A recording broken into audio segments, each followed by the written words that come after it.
Welcome. My guest is Stan, the annuity man. When the good Lord created annuity experts, he wanted them to be like Stan, and he's joining us here for a couple of things he's written for Market Watch, which is part of the Wall Street Journal. Stan, always a great pleasure. Thanks for taking the time out of your busy day. Wow, I don't even know how to follow that. Glad to be here, as always. One article here, Behind the Indexed Annuity Curtain. This has been written, I'm guessing, because they're sort of confusing, but they're getting better, and we're going to talk a little bit about what you've written, some of the positives about these products, but how they really work. Absolutely. It's the hottest thing going at the Bad Chicken Dinner seminars. Guys stand up there and tell you can get a 7% this and upfront bonus. But at the end of the day, indexed annuities, like everything else, are contracts. They're transfer of risk products that people need to place properly within their portfolio. They do certain things. One thing people need to know about indexed annuities, they were developed to actually compete with CDs. In essence, if a CD is getting 3, indexed annuities should be getting about 3 to 5%. So that's been one of my biggest bugaboos is guys are out there saying you can get all the market and no downside. Really, they need to be explained properly. I think when people understand how they work, they'll feel more comfortable with how they fit in their portfolio. A lot of times these are being pitched as an alternative to, for example, a CD product, which the rates are, ridiculously low at the same time, which does affect annuities as well. Compare the two there, because you're talking about no downside here. CDs do have a downside, but a small upside.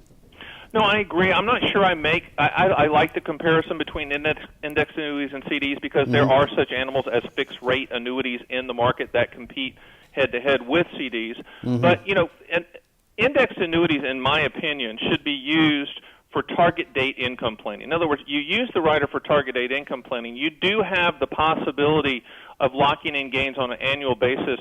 It's limited, but it can lock in and position as a transfer risk within the portfolio for target date income planning. That's how I specifically use it, but people just need to know that's what it needs to be used for. Talk about income riders and yield and how they differ. Well, obviously, income riders are not yield. I think agents sometimes blur the lines between what an income rider is and what yield is. People remember the Jimmy Carter years where you had the 12% CDs and it was just fantastic. And so when they hear 6% or 7% or 8% number thrown at the seminar, they go, oh my gosh, that's great. What people need to know and what agents need to tell people is that's monopoly money unless you use it for income. But that's okay. If it's target date planned for income down the road, then it works like a charm. And if you're somebody who's, nearing the retirement phase, for example, you're a little bit scared about market corrections, these seem like they should be a logical part of your portfolio.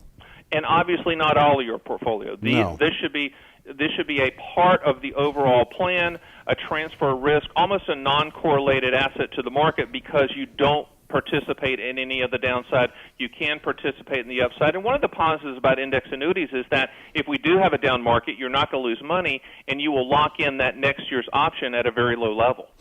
Finally, the last few seconds here, it's been safe to say that variable annuities, for example, have been taking a hit. There's a lot of headwinds with them because of interest rates. Fixed index products are doing pretty well. Why is that happening? I think they're doing well because it just makes sense for the carriers from a standpoint of just risk and how they manage the money, but it also makes sense for the consumer. With variable annuities, you have the mutual funds, also called separate accounts, that really need to be managed. And what people are finding out is that if that advisor does not manage that side, there can be problems. In addition to that, variable annuity companies are buying back the benefits that they've sold, the living benefits. That should be a red flag for a lot of people. There's really 3 companies that sell almost 80% of all variable annuities. One of them's getting out of the business, which leaves 2. I think the red flags are there, and I think people are going to feel a little bit more comfortable going to an indexed annuity instead of a variable, understanding the limitations of that product, but feeling comfortable with the expectations. Among other places, you can find Stan the Annuity Man at marketwatch.com. Stan, always a pleasure. Thank you again. Thank you so much.